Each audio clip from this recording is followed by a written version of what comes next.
Last night, President 45, soon to be President 47, won the Iowa caucus, and as you can imagine, this has sent a ripple effect of insane meltdowns happening throughout the entire establishment, especially in industries like Hollywood. So we're going to be getting into some of that today, taking a look at some of those reactions, because some of these things that some of these celebrities are saying is absolutely insane, but it shows you just how panicked they are, just how freaked out they are at the idea of Trump being president once again. So let's go ahead and check some of these out. Of course, we have this clip here from Rachel Maddow, who was having her own tantrum fit. If we are worried about the rise of authoritarianism in this country, we are worried about potential rise of fascism in this country, if we're worried about our democracy falling to an authoritarian and potentially fascist form of government, the leader who is trying to do that is part of that equation.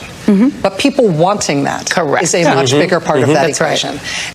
And this shows you right here how much these people hate you. And of course, as you can imagine, she just completely ripped into the American people. But the thing is, I thought these people were democratic people. I thought these people were all about democracy. Well, if that's the case, and this is just how democracy works, people get to vote for who they want to vote for, and you should be willing to accept that if you are truly a Democrat, as you claim to be. Joy Reid blames white Christians for Trump domination in Iowa. But, you know, I feel like the important sort of data point, and you know, Steve talks about it a lot, he's going to probably talk about it a little more tonight, is that these are white Christians. That this is a state that is overrepresented by white Christians that are going to participate in these caucuses, especially tonight. Earlier today, reached out to Robbie Jones. So apparently white Christians are the problem. And as you can imagine, The View also were having their own complete tantrums as well. Honestly, it's disappointing as a non-Trump supporter to see that. And an Iowa. Well, let me offer some color to this, though, to clarify this. It's disappointing to see that come out of Iowa, but let me add a little perspective and context. That's very important. People out there, I think, need to understand that it's not just him. It's the Republican Party right now. It is in some kind of crazy phase where all they want to do is stick it to the Democrats and hope that, for example, this is what I wanted to say here. So Joy Behar saying that Republicans are in a crazy phase right now, everyone.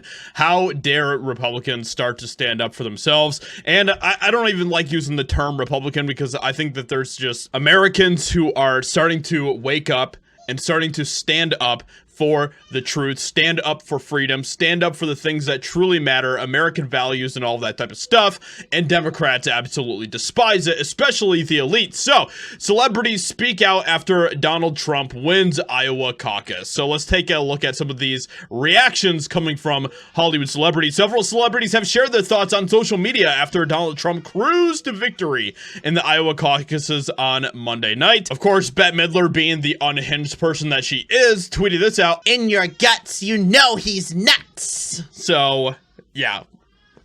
These people don't know how to meme. They just don't, okay? Like, is this supposed to be funny? Is this supposed to be clever? Whatever they're trying to go with this, it's just not that thing, okay? So this person on Twitter decided to say, "Imagine being from Iowa like me and living amongst a bunch of MAGA dumbasses making asses of themselves, being interviewed on our local news channel supporting dumbass Trump. I am in the twilight zone. Can I get some sympathy?"